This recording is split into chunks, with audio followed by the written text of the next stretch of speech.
100 hari sebelum kita meninggal itu sudah ada syaratnya, Pak. Cuma kadang-kala kita tidak memahami itu. Jadi, dan ingat, tanda kematian itu datangnya sesudah sholat asar. Jadi kalau kita mau tes ke tanda kematian itu sebenarnya sudah sholat asar ke belakang.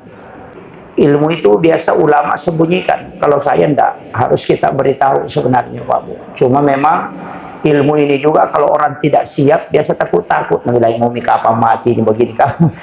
100 hari itu kita bisa tandai. Kita itu badan itu gemetar dan fisik jadi lemah, napas itu lari turun. Itulah orang mengatakan bahwa daun yang di pohon Lauhul Mahfuz itu sudah jatuh. Itu pas di pusar itu, dan itu 40 hari. Kan dalam tubuh ini Pak ada 7 yang semuanya mati tapi bisa bicara. Yang pertama ini rambut, yang kedua kulit, yang ketiga langit-langit, yang keempat ujung lidah, kemudian mata, 5, kemudian napas, kemudian kuku. Itu dites semua. Orang nakal dulu itu kalau begitu Pak, kalau mau jalan dia tes semua itu. Oh ini, kalau bunyi semua dia jalan. Kembali ada danyutan. Danyutan di pusat itu bersamaan dengan di ubung-ubung. Kemudian turun antara 2 alis. Kadang dia lari ke kanan, kadang dia lari ke kiri, tapi bersamaan yang di pusar. Itu tanda bahwa besok kau tidak dapati lagi asar. Sebenarnya ayat Pak, ayat mubin itu kalau ada orang minggat dari rumah, itu yang dibaca. Kembali itu. Kalau ada istri minggat, tidak usah cari, baca saja itu. Setiap sampai pada mubin, tutup mata, buka mata batin, lihat itu, kemudian doa, kemudian tarik. Kalimat mubin itu tahan nafas, kemudian tarik, minta kembali ke rumah. Tidak bisa tidur itu di sana kalau tidak kembali. Ilmunya orang dulu. Kalau istri minggat, suami minggat, bacakan juga itu. Kan ada ulama mengatakan jangankan manusia, hewan saja yang hilang itu bisa dipakai itu. Sallallahu ala Muhammad. Bismillahirrahmanirrahim. Assalamualaikum warahmatullahi wabarakatuh. مولاي صل وسلم دائما أبدا على حبيبك خير الخلق كلهم هو الحبيب الذي ترجى شفاعته لكل حول من الأحوال المتدهم يا ربي بالمصطفى بلغ مقاصدنا واغفر لنا ما ضيع وسع الكرم يا ربي بالمصطفى بلغ مقاصدنا واغفر لنا ما ضيع وسع الكرم إلى حضرة النبي المصطفى صلى الله على سيدنا محمد الفاتحة. أعوذ بالله من الشيطان الرجيم. بسم الله الرحمن الرحيم. الحمد لله رب العالمين الرحمن الرحيم إياك نعبد وإياك نستعين اهدنا الصراط المستقيم صراط الذين أنعمت عليهم غير المغضوب عليهم. آمين. اللهم نور قلوبنا وقلوب جميع من حضر في مجلسنا هذا بنور المعرفة وعلم المقاشرة والبصيرة والإيمان والإسلام. يا فتاه يا عليم افتح قلوبنا وقلوبهم فتوحا عارفين ربنا افتح بيننا وبين قومنا بالحق وأنت خير الفاتحين آمين آمين يا رب العالمين. Hadratul muhtaramin wal muhtaramat ikhwan fillah, sidang jamaah salat subuh yang insyaallah dirahmati dan dimuliakan oleh Allah Subhanahu wa taala. Alhamdulillah, syukurillah, wa la haula wa la quwwata illa billahi wa huwal aliyyil azim.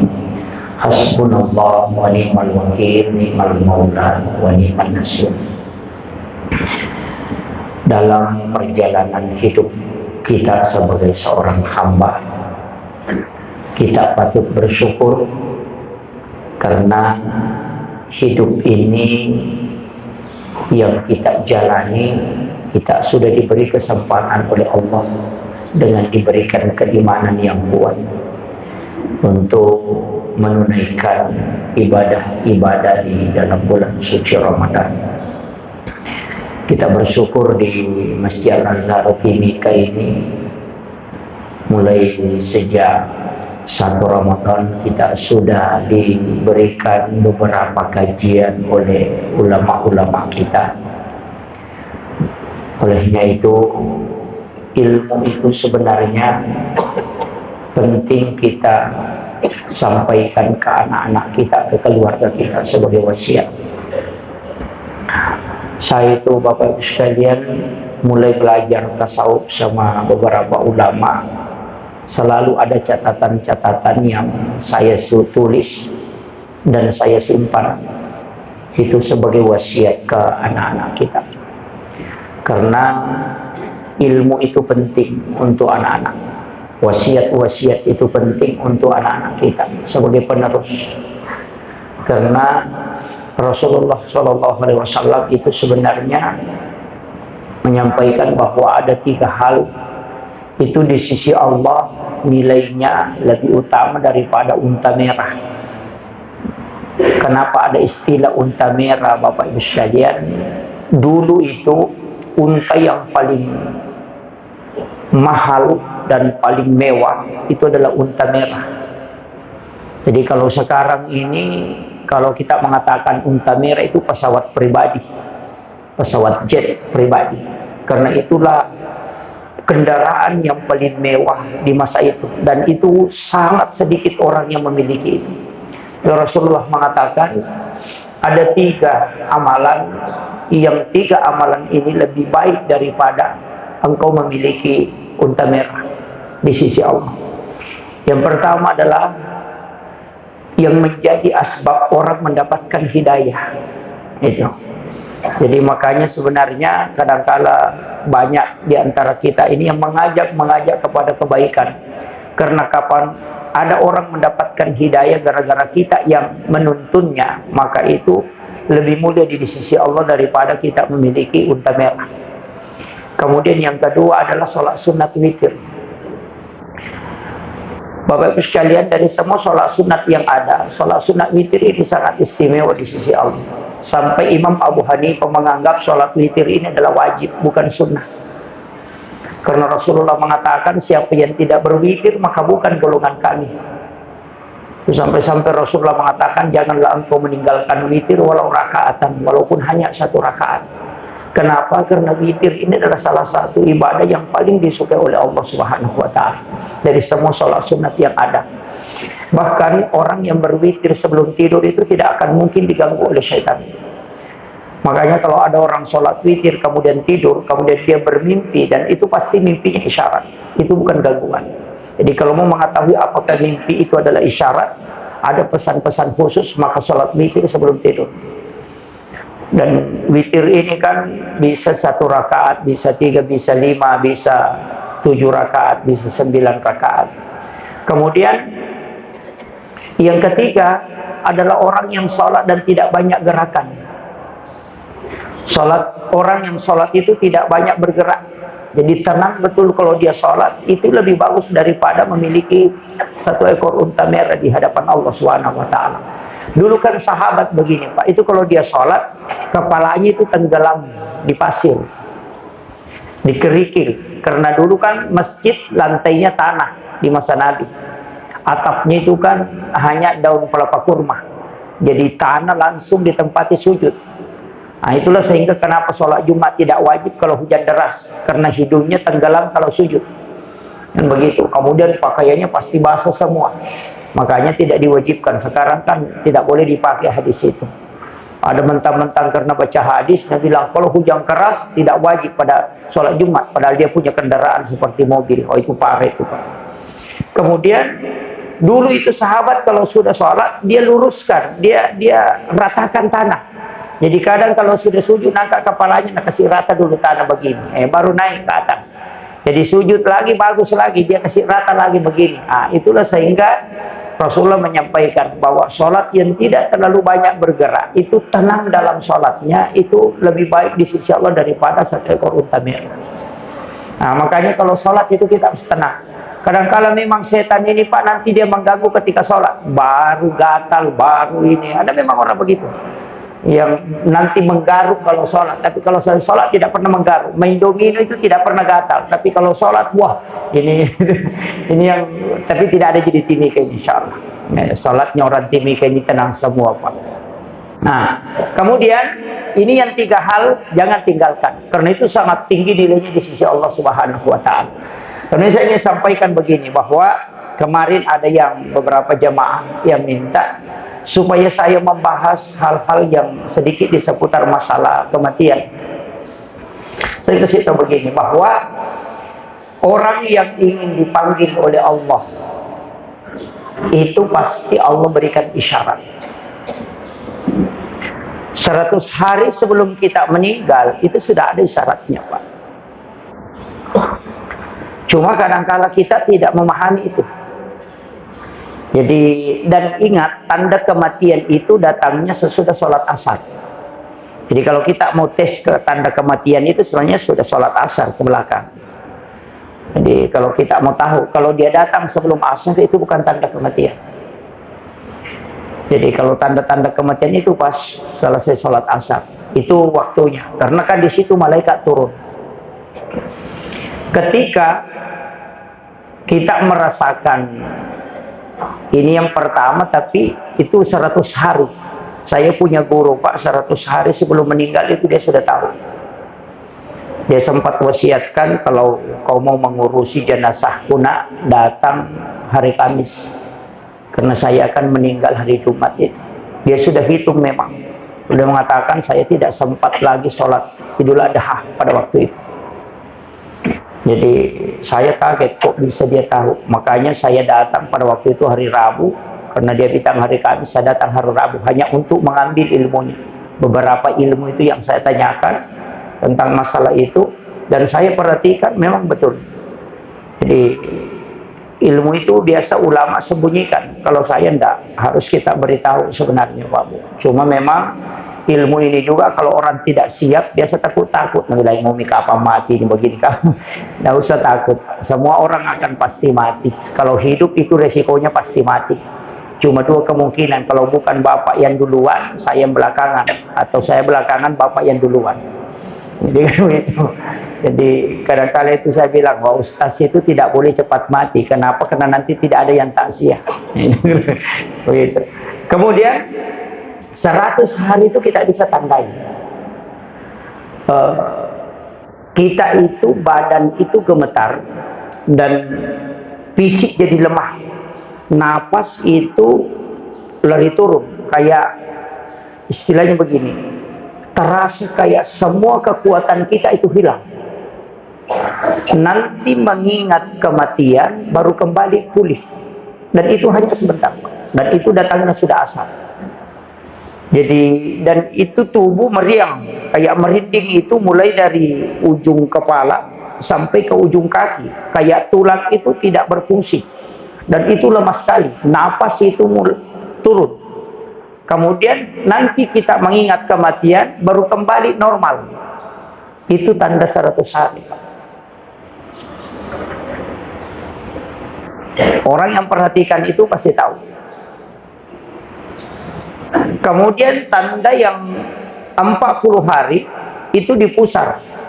itu ada denyutan di pusar, itu kencang, tapi agak istilahnya keras. Kemudian ketika dia berdenyut itu akan lari naik ke atas sampai napas itu lemah. Pada saat muncul itu daun yang ada di Lauhul Mahfuz itu sudah jatuh, dan itulah yang diambil oleh malakul maut, kemudian dipegang. Itulah orang mengatakan bahwa daun yang di pohon Lauhul Mahfuz itu sudah jatuh. Itu pas di pusar itu, dan itu 40 hari. Sebenarnya pada saat itu pula kita sudah mulai diawasi malakul maut itu. Caranya kalau kita mau tahu, itu biasa kalau kita berdiri duduk begini atau berdiri, kayak ada orang jalan. Itu kayak warna putih. Kalau kita balik itu hilang, tidak ada kelihatan. Tapi kayak ada orang lewat. Itu malakul maut sebenarnya bolak-balik. Itu sudah memberi tanda ke kita. Makanya itu bisa, dan itu datangnya pasti asar. Makanya kalau biasa ada ulama itu ucapkan salam itu, kemudian ucapkan salam kepada Rasulullah, kemudian kadang dia membuka mata, kemudian kalau dia melihat ada bayangan kayak orang jalan, itu biasa bolak-balik. Itu malakul maut itu, bahkan ada riwayat yang mengatakan 7 kali itu dalam sehari bolak-balik. Jadi sebenarnya orang meninggal itu tidak ada yang tiba-tiba, Pak. Tidak ada. Cuma karena kita tidak tahu, sehingga kita mengatakan, oh ternyata nanti biasa orang meninggal bilang, oh ini maksudnya kenapa ada ucapannya begini. Karena orang meninggal baru tahu begitu. Soalnya itu ditahu, ulama kita dari dulu tahu. Ilmu ini, biar orang tidak sholat, dia akan tahu. Yang penting dia pelajari. Kadang-kadang kita mengatakan ada orang di kampung saya, Pak Ustaz, tidak sholat, tapi dia tahu kalau dia mau meninggal. Ya karena dia tahu ilmunya. Bukan sholatnya menjadi kunci. Cuma sholat itu kunci keselamatan. Kematian itu beda, Pak. Sama di dokter. Ketika dia lihat misalnya di bawah matanya orang agak hitam, dia mengatakan, oh ini jantungnya mulai ada masalah. Ketika kulitnya warna kuning, kemudian mengatakan, oh ini kayaknya penyakit ini. Padahal dia belum periksa. Kenapa? Karena ilmunya kan begitu. Ya, jadi sama di bengkel mobil, Pak. Kalau dia start karena tidak mau menyala, dia bilang, ay, akinya ini. Kalau biasa begitu. Dia pasti tahu karena ilmunya. Sama dengan kematian ini, Pak. Orang yang tahu tanda-tandanya itu ilmunya, pasti dia tahu. Nah, makanya itu yang dipelajari para ulama dulu. Dia mengajarkan juga. Cuma kadang-kadang kita takut mempelajari ilmu ini. Padahal sebenarnya bagus kita tahu ilmu itu. Ketika ada keluarga sakit, nah kita bisa deteksi itu. Kemudian tanda 7 hari itu diperhatikan. Mulai rambut ini itu tidak bunyi.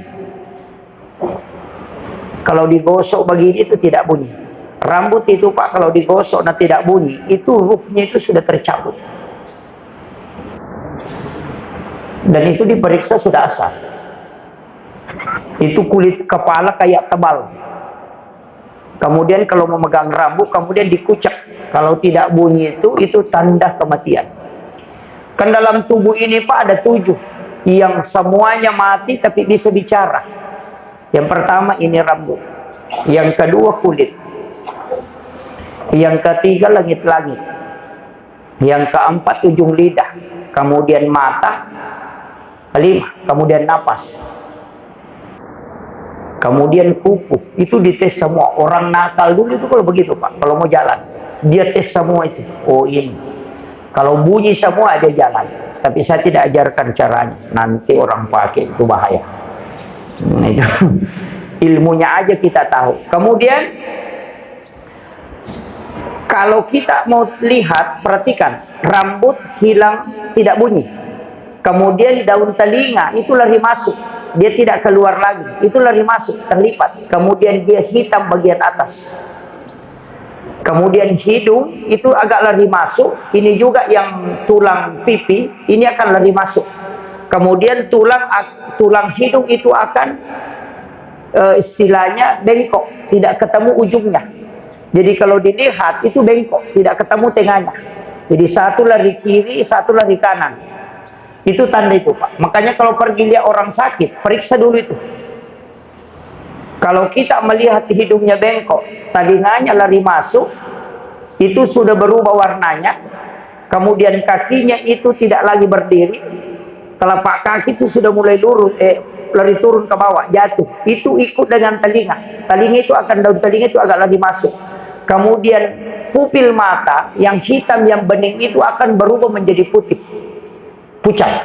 Oh, itu sudah tanda 3 hari. Itu ilmunya. Hanya kalau jaga orang sakit, lihat begitu. Kadang orang pada saat tiba muncul waktu itu, mestinya dia puasa. Mestinya puasa. Supaya tidak ada kotoran di dalam perut.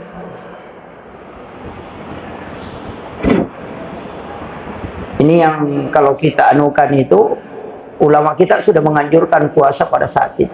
Dan itu kita akan tahu. Kalau orang tahu ilmunya itu pasti akan tahu, merasakan itu. Kemudian kalau ada orang sakit, miringkan dia. Ada orang sakit, miringkan ke kanan. Kalau dimiringkan ke kanan, bagian pinggul ini, pas dibawa ke tiak ini, itu terangkat, Pak. Tidak mau menempel di lantai itu. Itu biasa kosong sampai 3 jari di bawahnya. Perhatikan itu. Kalau dia terangkat di bagian tengahnya, tidak mau rapat. Kalau ada orang sakit yang masih rapat pinggulnya di lantai, kalau bolak-balik Nabi bilang mau mati, jangan percaya, biar dia. Begitu. Tapi kapan terangkat, oh itu tanda, Pak. Miringkan dia ke kanan, kemudian kalau terangkat, miringkan ke kiri, baru lepas. Perhatikan di situ. Itu akan pelan-pelan itu jatuh. Kemudian itu tertarik. Itu tanda itu. Itu yang paling dekat. Kemudian di pusar kembali ada danyutan. Danyutan di pusar itu bersamaan dengan di ubung-ubung. Kemudian turun antara 2 alis. Kadang dia lari ke kanan, kadang dia lari ke kiri, tapi bersamaan yang di pusar. Itu tanda bahwa besok kau tidak dapati lagi asar. Itu ilmunya. Saya kasih tahu kuncinya nih. Jadi kalau orang pelajari itu tahu betul itu. Makanya ada biasa orang itu dia mengatakan, kok bisa dia katakan tidak bisa? Iya kan, itu ilmunya. Ada denyutan di pusar, itu lari ke dalam, itu double. Kemudian baku konek dengannya di ubun-ubun, dan itu akan lari ke kiri atau ke kanan, dan itu turun. Jadi satu lari naik, satu lari turun, dan itu akan ketemu di dada, agak sesat. Kemudian nafas itu akan lepas. Itu tanda bahwa besok waktu asar kau tidak akan dapat lagi.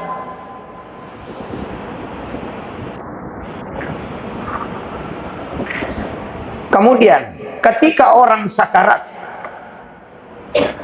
tahap itu kan ada 3. Mulai dari ujung kaki, ujung ibu jari kakinya, itu sampai ke lutut. Itu akan dingin, Pak. Itu akan dingin. Dan itu kaku. Ketika sampai di lutut, lewat dari lutut, itu kan ada tulang lutut begini. Dia akan ke bawahnya itu. Itu seperti jarum itu naik begini. Kita bisa cari. Kadang dia lewat kanan, kadang lewat kiri. Itu seperti jarum begini. Dan itu akan lari naik terus. Naik. Nanti akhirnya itu sampai di pusat. Jadi biasa kalau orang dia cari itu denyutan. Selalu lari naik itu. Kadang mengikuti nafas, kadang tidak. Nah, ketika dingin kaki sampai ke lutut, melewati lutut, pasti perut akan mengeras. Itu tidak lembut. Pasti mengeras perut. Kayak keras itu, kayak orang istilahnya orang Bugis pegang. Dia kayak menahan perutnya sehingga itu keras. Kalau kita tekan itu agak keras. Letakkanlah tangan di atas pusarnya, masukkan jari tengah atau jari telunjuk pas di lubang pusar. Ketika denyutan itu sudah naik, dan tuntun dia dengan kalimat la ilaha illallah. Kalau lambat naiknya dan merasa tersiksa, bacakan surah Yasin. Jadi letakkan tangan itu bisa jadi telunjuk, bisa jadi tengah, karena nanti di situ di pusar kuncinya. Karena dia akan pasti lari ke pusar.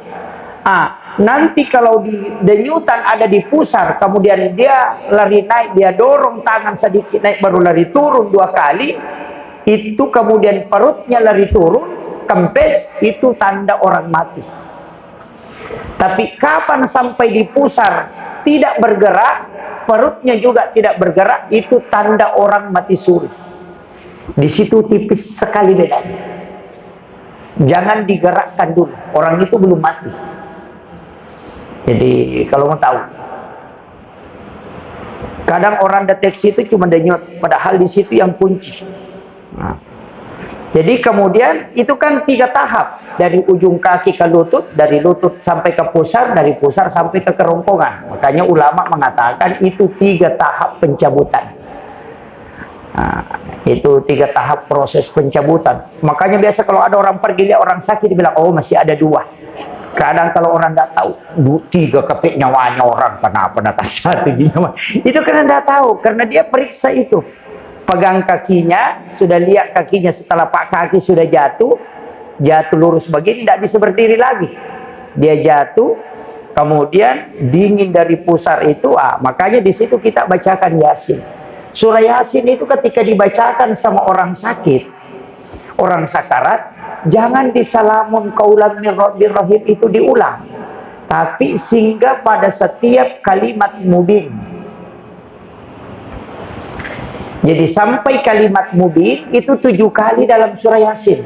Sehingga kemudian di situ kita doakan, minta, ya Allah, dengan syafaat surah Yasin, jika ini penyakit adalah penyakit terakhirnya fulan bin fulan, maka mudahkan dia menghadapi kematiannya. Ketika ini bukan penyakit terakhir, maka sembuhkan dengan asbab syafaat surah Yasin. Setiap kalimat mubin itu 7 kali itu Pak. Makanya diulang itu ayat 2 kali. Fi dhalalim mubin. Sehingga doakan. Itu 7 kali dalam surah Yasin itu. Cari itu. 7 kali terulang. Dan itu semua mubin ujungnya. Itu sebenarnya ayat Pak. Ayat mubin itu kalau ada orang minggat dari rumah, itu yang dibaca. Kembali itu. Kalau ada istri minggat, tidak usah cari. Baca saja itu. Setiap sampai pada mubin, tutup mata, buka mata batin, lihat itu, kemudian doa, kemudian tarik. Kalimat mubin itu tahan nafas, kemudian tarik, minta kembali ke rumah. Tidak bisa tidur itu di sana kalau tidak kembali. Ilmunya orang dulu. Kalau istri minggat, suami minggat, bacakan juga itu. Ada anak perempuan kita marah tinggalkan rumah, baca aja itu Pak, insya Allah kembali itu. Nah, itu caranya menarik kembali. Nah, biasa kan ada suami codok, ada memang juga itu pacodokan Pak. Iya. Ada banyak orang itu pacodokan, sedikit-sedikit lari, baru kembali di nanti. Nah, itu makanya saya kasih tahu, kalau ada orang berumah tangga itu codok, biarkan pergi. Kalau mau pergi bilang jangan kau ambil bajumu, pulang aku saja dulu. Nanti berhenti codok itu kembali lagi tuh. Ada orang begitu. Nah makanya itu dibacakan. Bahkan ada ulama mengatakan jangankan manusia, hewan saja yang hilang itu bisa dipakai itu. Jadi itu kalimat mubin itu. Kemudian ketika orang wafat, sebenarnya kalau orang sakit itu 4 dianjurkan. Yang pertama, ganti pakaiannya dengan pakaian yang bagus. Jangan yang kalau orang sakit agak lama, ganti pakaiannya dengan pakaian yang bagus. Jangan itu yang dipakai. Yang kedua, wudukan dia, diwudukan. Kenapa? Orang yang meninggal dalam keadaan ada wudu itu Bapak Ibu sekalian, itu akan meninggal dalam keadaan mati syahid. Makanya orang yang sakarat itu hendaknya diwudukan. Bahkan Nabi ketika sakit keras itu minta untuk disiram air, timbah. Karena badannya itu panas. Kemudian yang ketiga, orang yang sakarat itu kan dituntun dengan kalimat la ilaha illallah. Bisa juga dengan kalimat Allah. Tapi tidak usah selalu diulang. Baca la ilaha illallah, baca la ilaha illallah. Tidak usah. Kalau dia sudah baca 1 kali, diam, tenangkan. Nanti kalau sudah bicara lagi, tuntun kembali. Karena man akhiru kalami la ilaha illallah, di riwayat yang lain man akhiru kalami Allah pada halal jannah. Jadi tuntun, jangan paksakan. Kadang kita yang sehat menuntut la ilaha illallah, la ilaha illallah. Itu orang sudah mau mati, mestinya dengan pelan, bisikkan dia, makanya disebut talqin. Tuntun dia, ikuti la ilaha illallah, suruh ikuti itu. Tapi ada profesor meneliti, Pak, kurang lebih 2000 orang meninggal, hanya 4 yang bisa baca la ilaha illallah. Tidak mudah itu. Ada kan bilang, boy, gampang itu, Ustaz. Ada hadisnya, man akhiru kalami la ilaha illallah pada halal jannah. Nanti mau mati baru baca. Gimana begitu? Kalau begitu nanti mau mati. Makanya ulama kita bilang, kau sehat saja tidak bisa baca, apalagi kalau sudah sakit. Tidak bisa. Itu kan begitu. Jadi kita mestinya melatih, melazimkan la ilaha illallah. Makanya kalau mau tidur itu yang paling bagus dibaca. Pada saat mau tidur. Dan pada saat bangun langsung baca itu. Nanti akan terlatih kita pada saat menjelang kematian. Kalimat itu akan datang sendiri. Makanya mana yang paling disukai orang, Pak, itu yang akan dia sebut ketika dalam keadaan susah. Kalau dia cinta kepada neneknya, neneknya selalu rawat. Kalau dia jatuh itu langsung bilang, nenek. Makanya begitu. Kalau pokoknya mana saja. Sampai kalau ada orang itu, Pak, dikasih kaget, apa Sarinda sabuk itu tuh, udah sabuk. Itu. Makanya mana yang terbiasa lisan kita ucapkan, lisan itu akan membantu sendiri. Dia akan bicara, kalimat itu yang akan bicara dengan sendirinya. Kemudian yang keempat dianjurkan ketika orang sakarat, itu kosongkan bagian kanan, isi bagian kiri. Jadi kalau bapak mau duduk, jangan isi bagian kanan, kosongkan di situ. Bisa dengan jarak setengah meter, supaya orang itu agak mudah untuk menuju kematiannya. Cuma ada orang bikin takut-takut, Pak. Nah, bilang jangan kau duduk di situ sebelah kanan, karena di situ nanti malakul maut datang, nanti salah cabut. Tidak mungkin salah cabut, cuma bikin takut saja itu. Ya. Jadi kita makanya mentalkinkan itu di sebelah kirinya. Makanya nanti kenanya kalau kita talkinkan. Tapi ada di sini beberapa ilmu yang saya dapat dalam tasawuf. Saya cari dalam fikih tidak temukan. Di kitab-kitab fikih itu saya tidak dapat. Di beberapa hadis saya cari itu tidak dapat. Tapi ini dipakai para ulama sufi. Ini penting juga. Pertama, ketika ada orang sakarat, tanya dia. Caranya ditanya, bukan dikasih tahu bilang mau mati kan? Tidak. Caranya baca ya Allahu, ya Allahu, ya Allahu, kemudian sebut namanya. Kemudian kasih tahu ya Ruh. Baru tiup ubun-ubunnya. Kalau dia bergerak, apakah dia buka matanya atau menggerakkan kepala, orang itu masih bisa dibantu. Kalau mau melakukan perjalanan, kasih jalan. Insya Allah tidak mati itu di jalan. Itulah katanya orang tanya ruhnya dulu, kalau mau digerakkan. Itu kalau orang koma, Pak, pasti ada badannya itu bergerak. Kalau dibacakan gitu, bergerak itu. Kayak denyutan bergerak begini, itu bisa ditahu. Kalau itu, makanya ada orang mengatakan tanya ruhnya dulu. Kadang orang mengatakan, bagaimana cara tanya ruhnya? Ya itu yang dibaca. Nah, kemudian sebaiknya juga orang yang sakarat itu dikasih air minum. Disendok, kemudian dikasih minum. Paling bagus itu air Sam-Sam. Kenapa? Karena itu pasti kehausan. Makanya bibirnya itu cepat sekali pecah. Ketika orang sakarat. Maka di situ haus betul itu. Maka kasihlah air minum. Ada riwayat yang mengatakan di situ setan akan datang, jin menyerupai orang tuanya orang itu dan menawarkan minuman dengan syarat dia harus tinggalkan syahadat. Disinilah sangat berat ketika orang sakarat. Makanya diminta untuk dituntun, kecuali orang yang dijaga memang. Di sini ada ilmu tasawuf nanti mengatakan jangan pergi kalau bukan dia yang datang menjemput. Saya tidak bahas itu. Saya tidak bahas kalau itu. Kemudian ketika orang meninggal, apa yang dianjurkan? Yang pertama, tutup matanya dengan membaca Bismillahi ala millati wa sunnati Rasulillah. Itu ditutup. Kalau tidak mau tertutup, kalau sudah membaca itu, baca Allahumma ghafir, baru sebut namanya. Kemudian tekan sedikit, baru baca salawat, baru lepas. Insya Allah tertutup itu. Sedekatkan tangannya. Itu seperti orang mau sholat. Tidak usah diikat, Pak. Seperti orang mau sholat. Kalau tidak mau bersedekap, asankan di telinga kanannya. Karena ada orang itu tidak bisa bersedekap tangannya. Kita sudah tarik begini, jatuh kembali. Tarik saja, tekan sedikit, tahan, kemudian asankan di telinga kanan. Kalau sudah selesai asan, lepaskan. Itu tidak akan jatuh. Tidak usah diikat.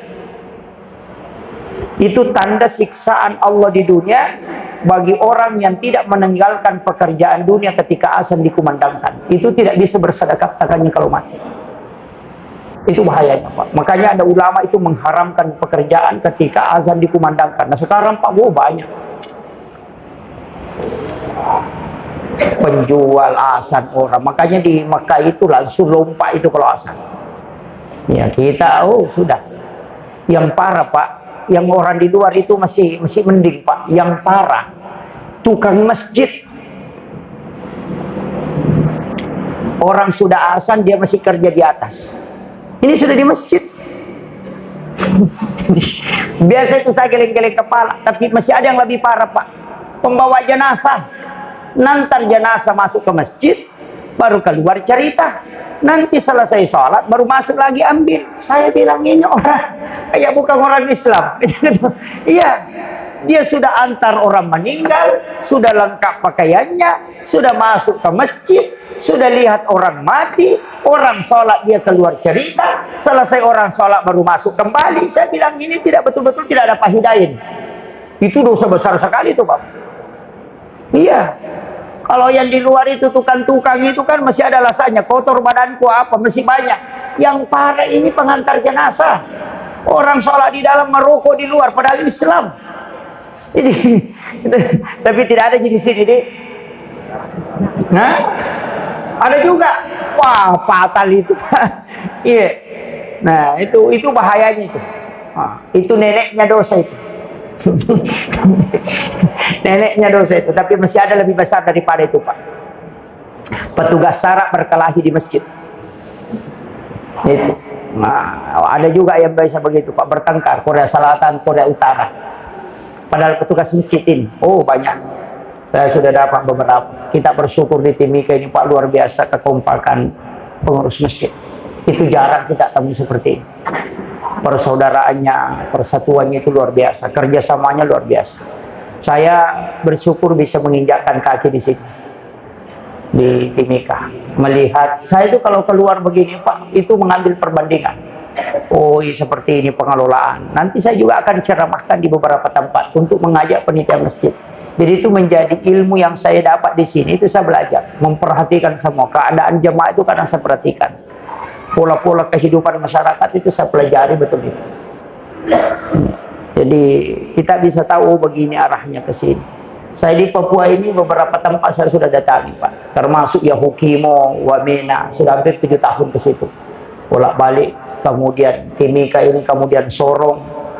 Jadi alhamdulillah di Papua ini luar biasa, pendatang kita ini luar biasa. Makanya gunakan betul kalau Ramadan begini untuk menuntut ilmu dan beribadah.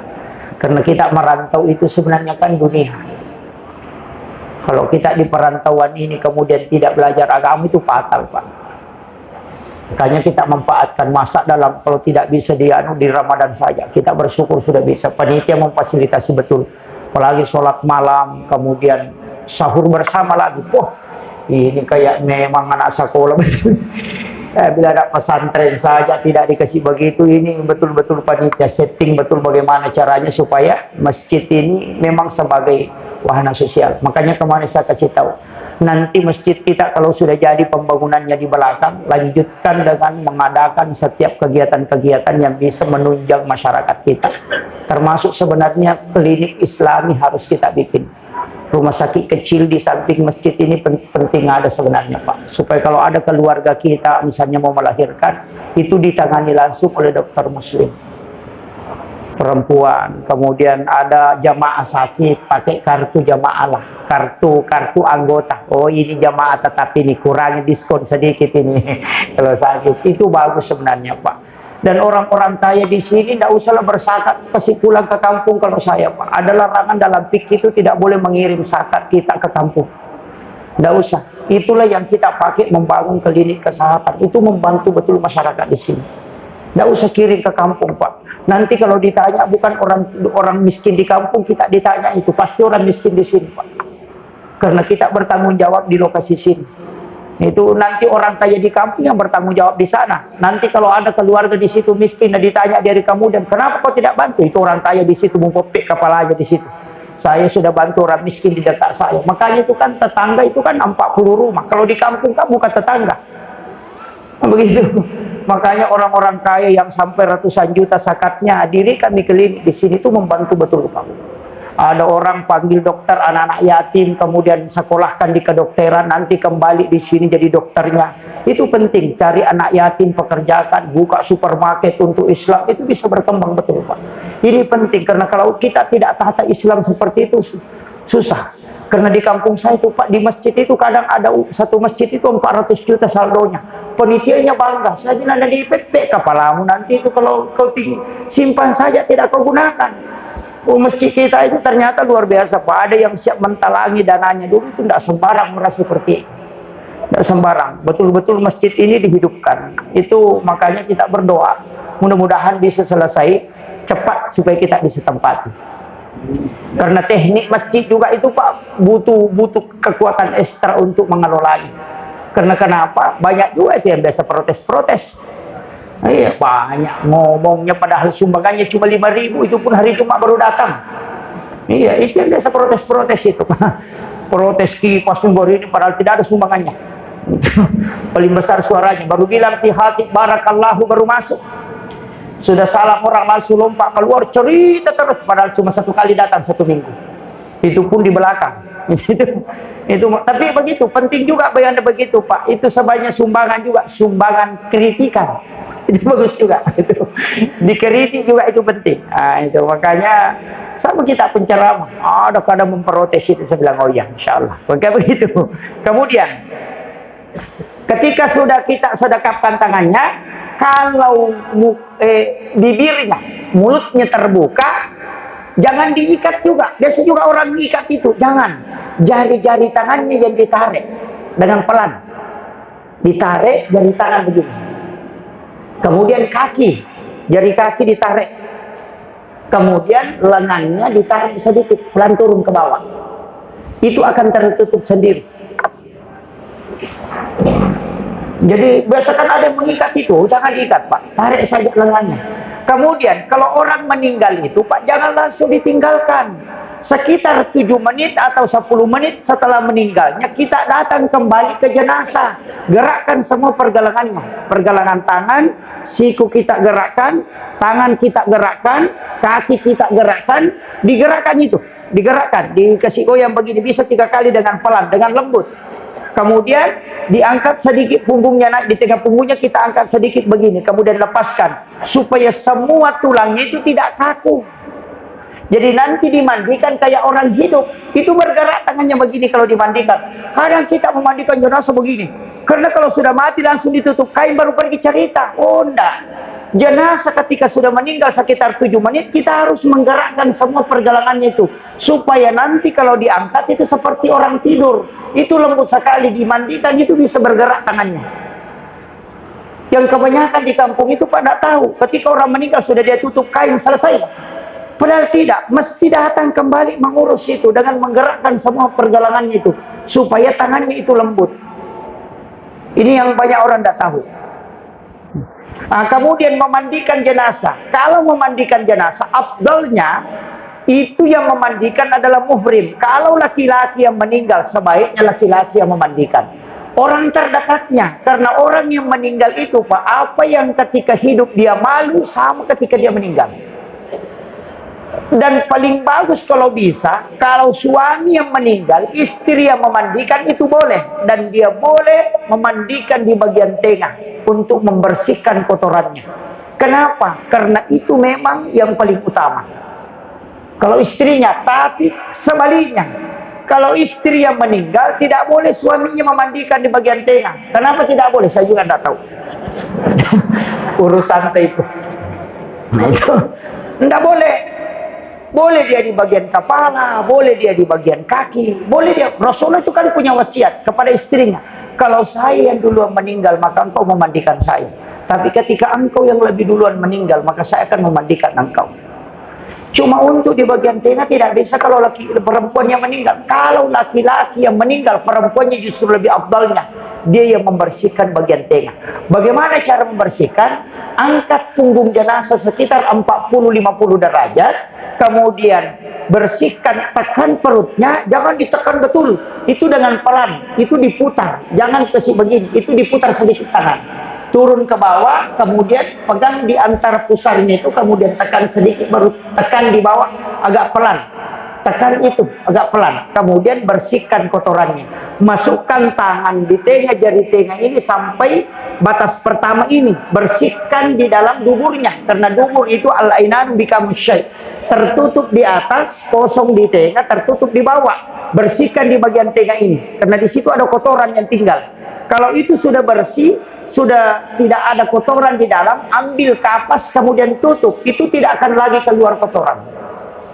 Kadang orang bersihkan cuma di luar, setelah nanti diangkat ada kotoran lagi keluar. Itu karena dia tidak bersihkan di situ. Makanya orang Bugis bilang mengojok, karena itu tangan dimasukkan di situ. Ini penting, saya kasih tahu. Itu untuk orang yang dimandikan. Kemudian antara paha itu harus dibersihkan betul. Kemudian di bagian pusar, periksa kukunya. Jangan potong kukunya. Imam Syafi'i mengatakan makruh mendekati haram. Memotong kuku jenazah ketika mau dimandikan. Jangan dengan alasan bersih. Makanya ada lidi biasa dikasih itu untuk membersihkan kotoran yang ada di tangannya. Cuma kadang kita ambil lidi itu, gosokkan begini, baru gosokkan begini. Itu bukan begitu. Sisirnya untuk menyisir rambutnya. Sesudah itu diangkat bersih kotorannya, baru bisa diwudukan, baru dimandikan. Atau kita memandikan dulu di sini, yang mana duluan? Dimandikan dulu baru dibersihkan, atau dibersihkan dulu kotorannya baru dimandikan? Ya?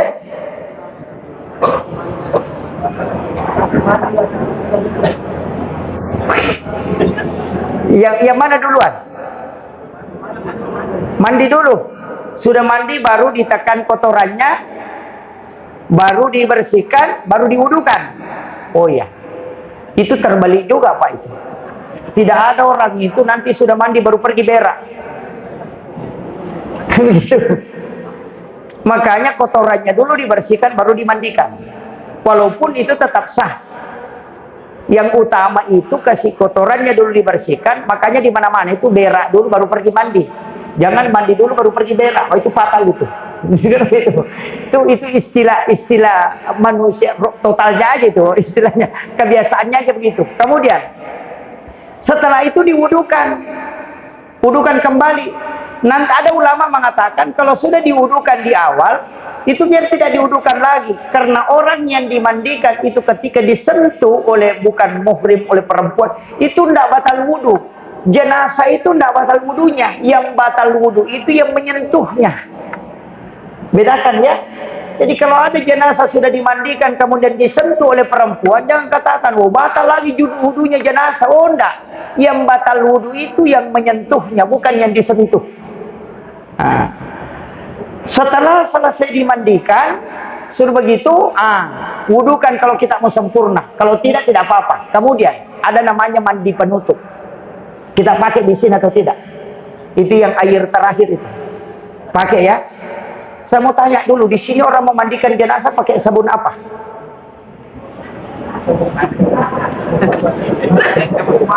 Yang sabun mandi apa? Catangan. Batangan itu. Wah, parah itu Pak. Almarhum waktunya hidup pakai sabun itu atau tidak?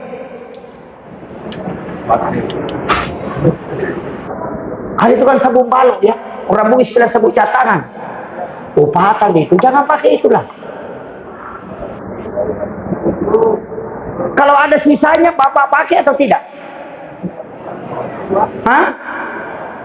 Dipakai kalau ada di sisa itu masih dipakai atau dibuang? Oh, itu fatal. Kenapa tidak dipakai? Takut. Takut sama sabunnya. Saya mau tanya, amasnya almarhum dibuang juga atau dipakai? Wah. Masa sabunnya ditakuti baru amasnya tidak? Setiap hari nak pakai amasnya. Buang juga itu, Pak. Parah memang ini kan. Jangan itu, kalau saya jangan pakai sabun batangan itu, apa? Pakai sabun cair. Pakai sabun cair, yang paling bagus itu sabun Dettol yang 110 ml. Masukkan ke dalam air, dalam ember kecil, kemudian diaduk. Ketika waktunya kita sabun itu, kita tinggal siram dengan air sabun supaya lembut. Karena Rasulullah mengatakan, urusi jenazahmu sebagaimana kau mengurusi pengantin baru. Jangan bunyi kalau digosok, itu dengan pelan. Pakai sabun cair, kemudian sampo cukup sampo biasa saja dipakai. Kemudian sudah itu, kalau sudah bersih, jangan terlalu banyak. Paling bagus dipakai memandikan jenazah itu shower. Ambil dinamo, kasih jalan, baru pakai shower. Itu paling bagus, karena irit airnya. Cuma kalau kita tidak pakai itu, sebaiknya pakai air galon. Air galon itu karena sudah menutupi 3 sunnah. Yang pertama ada kapur barusnya, yang kedua bisa ganjil, yang ketiga pasti steril karena sudah disaring. Makanya sebaiknya pakai air galon, jangan pakai air biasa lah. Pakai air galon, itu yang paling bagus. Kalau masih bisa pakai, tapi air biasa juga boleh dipakai. Cuma kalau kita mau bersih betul, itu bagusnya pakai air galon, karena sudah ada kapur barus. Untuk mandi penutup, ada kan mandi penutup itu? Dihafal dibacanya, Pak? Hah? Jadi disiram saja? Wah, parah juga ini. Bacanya begini.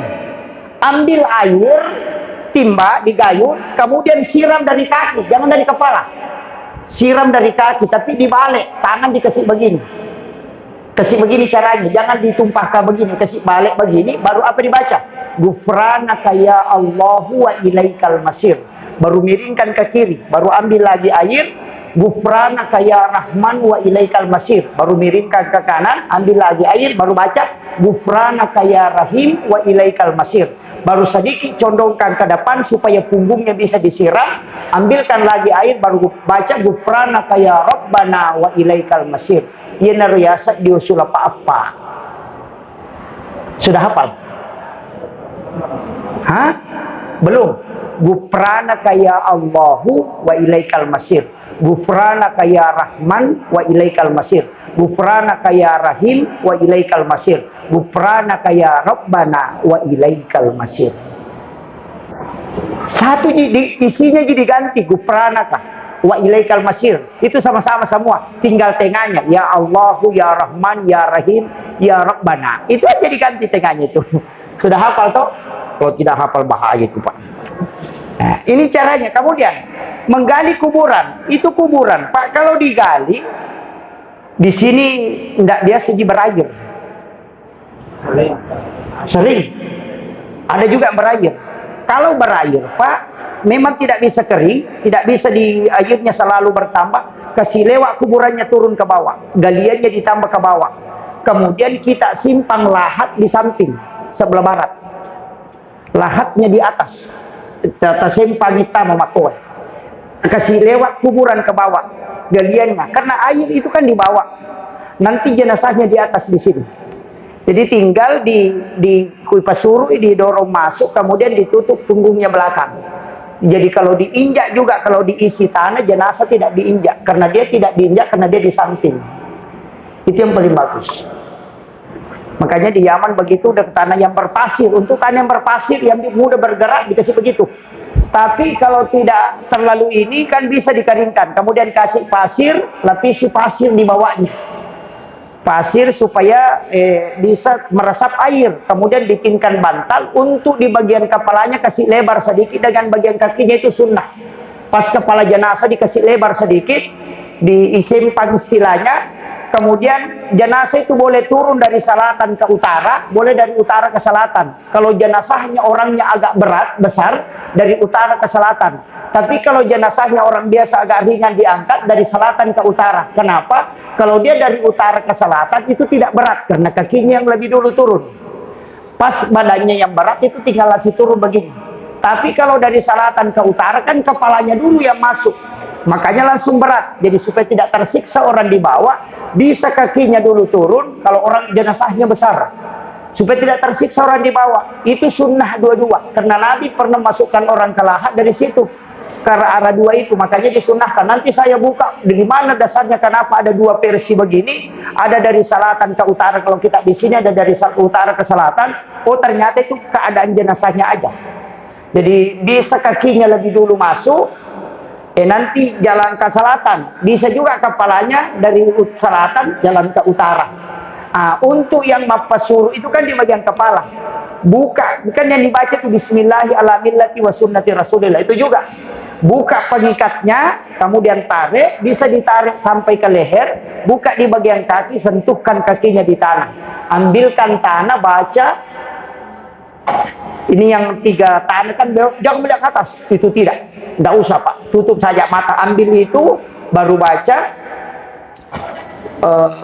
apa ini, minha khalaqnakum, minha khalaqnakum, dari tanah kau diciptakan, simpan di bagian pipi, di bawah pipinya. Wa fiha nu'idukum, simpan di bagian sininya. Wa minha nukhrijukum taratan ukhra, baru simpan di ubun-ubunnya. Kemudian ambil tanah 2 genggam, kalau sudah itu ambil tanah 2 genggam, itu ada di kitab Tabaqatus Sadil Kubra, pegang. Bacakan inna ansalnahu 7 kali. Setiap sampai 1 kali itu tiup itu tanah. Baca lagi, genggam, baru baca 1 kali lagi, baru tiup itu sampai 7 kali. Yang di tangan kanan taburkan untuk mengenai kulitnya sedikit di bagian dalam. Kemudian yang di tangan kiri taburkan di kain kafannya. Tujuannya supaya orang itu tidak kena azab kubur. Itu dibaca 7 kali. Kalau ini sudah masuk, lewat Pak. Saya kira ini yang penting saya sampaikan. Mudah-mudahan ini ada hikmahnya. Tapi ada satu yang penting saya sampaikan penutup. Kalau nanti orang pulang semua Pak, mesti ada yang tinggal 1. Jadi kalau sudah pulang semua, pengantar jenazah tinggal 1.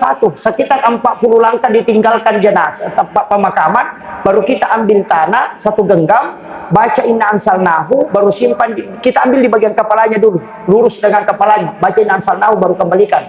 Ambil juga di bagian pusat, baca inna ansalnahu, baru kembalikan. Kemudian ambil juga di bagian kaki, bacakan inna ansalnahu, baru kembalikan. Baru kita pulang, orang terakhir. Tujuannya supaya keluarganya itu tidak melihat bayangan jinnya itu. Istilahnya dia nak ada jurajung, dan tidak ada kuburan yang ditempati oleh jin kalau itu dianukan. Dan dia tidak akan kembali ke itu ke rumah. Biasa itu ada orang kalau sudah meninggal, ada orang meninggal, biasa kayak ada orang naik ke rumah, kayak jalan, kita buka pintu tidak ada orang, itu jin karim yang bolak-balik. Caranya supaya dia tidak kembali itu, makanya itu nasa guru akan dapat rakik buruk itu maksudnya. Itu inna ansalnahu yang dibaca. Akhirul kalam, Allahumma biqila qawmi. Assalamualaikum warahmatullahi wabarakatuh. Sallallahu alaihi